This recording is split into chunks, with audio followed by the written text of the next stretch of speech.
January 6, 2022, President Rodrigo Duterte signed Republic Act Number 11643, or the Domestic Adoption and Alternative Child Care Act, and took effect on January 28, 2022.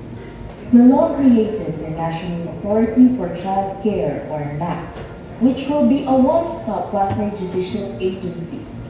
It exercises all power and functions and responsibilities relating to alternative child care, including declaring a child legally available for both domestic, administrative adoption, and inter-country adoption, foster care, kinship care, family-like care, or residential care. This act provides for and allows simpler and inexpensive domestic administrative adoptions and streamlined services for alternative child care. It aims to strengthen alternative child care by providing for an administrative process of domestic adoption, reorganizing for the purpose of the Inter-Country Adoption Board, or ICAB, into the National Authority for Child Care, or NAC, amending for the purpose of Republic Acts Number 8043, 11222, and 10165. It also aims to repeal Republic Acts Number 8552 and 9523.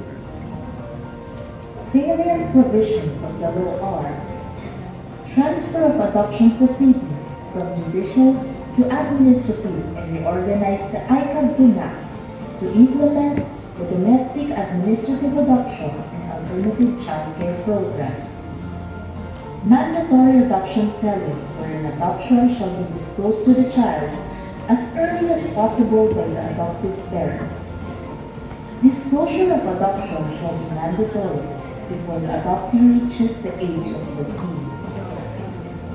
Conduct of adoption-themed activities for adopted children by the social workers.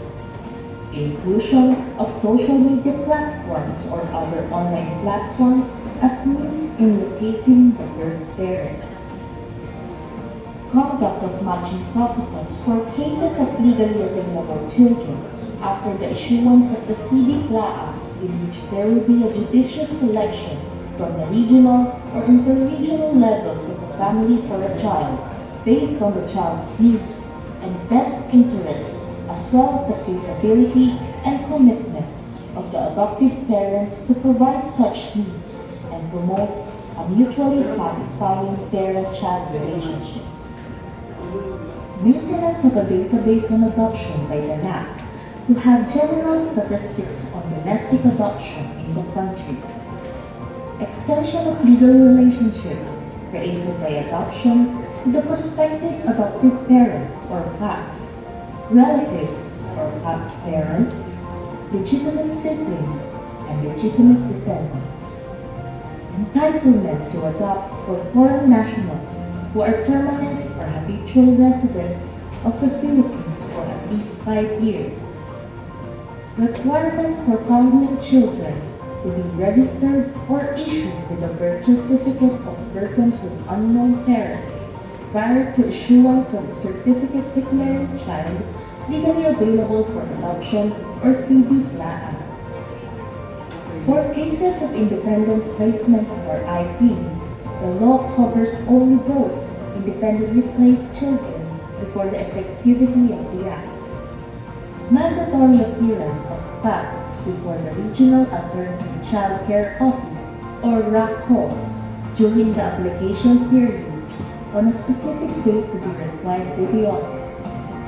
Designation of the second week of June as the Adoption and Alternative Child Care Week. The administrative adoption processes for children legally available for adoption, relatives, stepchild, and adult adoptees are the most expeditious proceedings that will lead down to their best interest. This law is a gift to our child who needs alternative care that has been longing to have a family to provide them love and security. Let us continue serving speeches to these children and their respective foster or adoptive families. Ang pagiging pamilya ay hindi lamang nasusukat sa pagiging magkatutuo kung hindi sa pagkakaunay ng mga puso.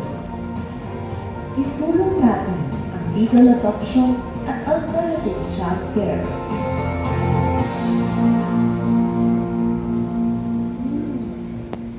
Ayun, so maraming salamat.